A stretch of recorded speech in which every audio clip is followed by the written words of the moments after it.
नमस्कार। कुंडली में गुरुदेव एक बहुत ही शुभ ग्रह है और ये जहाँ कहीं पे भी बैठते हैं वहाँ पे आपको ब्लेस करते हैं। लेकिन अगर इस ब्लेसिंग का आपने गलत फायदा उठाना चाहा तो फिर ये आपको अच्छा रिजल्ट नहीं देंगे।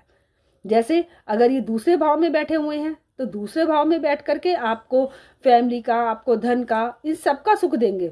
लेकिन उस धन को अगर आपने सोचा कि मैं लालच करूं और किसी को भी ना दूं, बस अपने आप ही खाता चला जाऊं या अपने आप ही लेता चला जाऊं, जमा करता चला जाऊं, तो फिर ये गुरुदेव फिर आपको अच्छा रिजल्ट नहीं देंगे।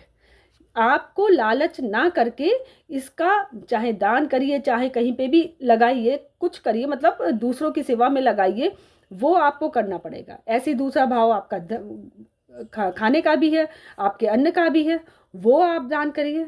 आपकी फैमिली का भी है, फैमिली में आप सबके साथ अच्छा व्यवहार करके रखिए। अगर आप सोचेंगे कि मैं दूसरों को चीट करूं किसी भी तरीके से, अपनी फैमिली वालों को और अपना बनाऊं, अपना काम निकालूं, तो ये आपको फिर खराब रिजल्ट देंगे।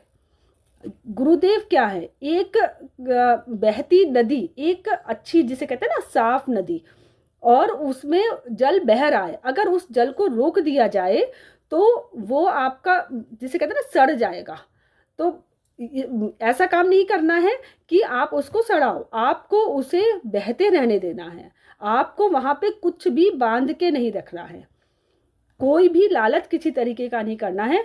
जहां पे भी बैठेंगे, जिस चीज से भी आपको ब्लेस करेंगे, आपको आशीर्वाद देंगे, तो वहां पे आपको वो चीज निकालती भी रहनी है। जैसे अगर पंचम भाव में बैठेंगे तो आपकी बुद्धि बहुत अच्छी होगी, तो अब आप कहें इस बुद्धि का उपयोग मैं सिर्फ अपने लिए ही करूं, तो ऐसा नहीं है। आपको ये ज्ञान दूसरों में भी बांटना होगा, इससे दूसरे को भी फायदा देना होगा।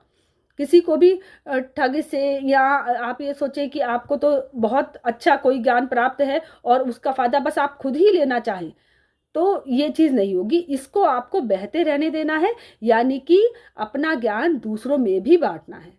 ऐसे ही अगर सप्तम भाव में बैठे हैं तो सप्तम भाव किसका है? आपके साझेदारी का है, आपके स्पाउस का है, आपके सोशल में सर्किल है उसका भी है, लोग आपको किस नज़रिए से देखते हैं उसका भी है। तो यहाँ पे रह करके आप दूसरों को सम्मान दीजिए। अगर आप चाहते हैं कि दूसरों को रिस्पेक्ट देंगे, सम्मान देंगे, तो भी दूसरा आपको देगा। आप ये मत सोचिए कि मैं यहाँ पे गुरुदेव बैठे हुए तो मैं ब्लेस्ड हूँ, तो अब मैं जो कहूँगा या मैं जो सोचूंगा वही होगा। ऐसा नहीं होगा। आपको दूसरों को देना पड़ेगा पहले, चाहे वो आपके पति या पत्नी भी हो, उसको भी आपको सम्मान देना होगा। जो आप उनसे चाहते हैं, जो आप सोसाइटी से चाहते हैं, जो आप अपने साझेदार से चाहते हैं, वो भी आपको उनको देना होगा, तभी वो आपको मिलेगा। इसी तरीके से अगर तीसरे भाव में है तो तीसरा भाव किसका है? पुरुषार्थ का है। तो आपको पुरुषार्थ करते रहना होगा, पराक्रम करना ही होगा, तभी वो आपको ब्लेस करेंगे। आप सोचेंगे कि यह पराक्रम मैं सिर्फ अपने लिए करूं, अपना ही फायदा रखूं, तो ऐसा नहीं होगा।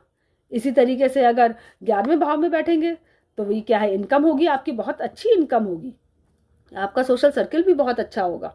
लेकिन इसके लिए आपको दूसरों को देना होगा।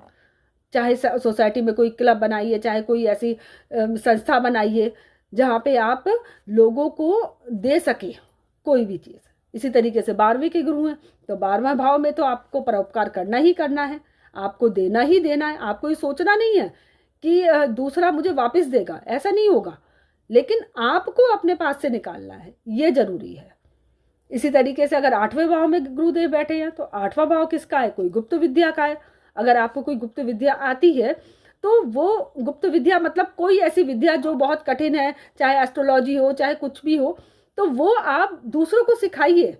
जो भी आपके आसपास है, सबको आप नहीं सिखा सकते, लेकिन जो भी आपके आसपास है उनसे आपको फायदा मिलना चाहिए उस चीज से। अगर आप सोचे वो ज्ञान में सब अपने ही तक समेट के रखूं, तो वो आपको फायदा नहीं करेंगे। वो एक रुका हुआ जल बन जाएंगे जो कि सड़के सिर्फ बदबू ही देगा। अगर आप उसको निकालते रहेंगे, धीरे धीरे बहते रहेंगे, प्रवाहित करते रहेंगे, तो वो आपको बहुत अच्छे रिजल्ट देगा।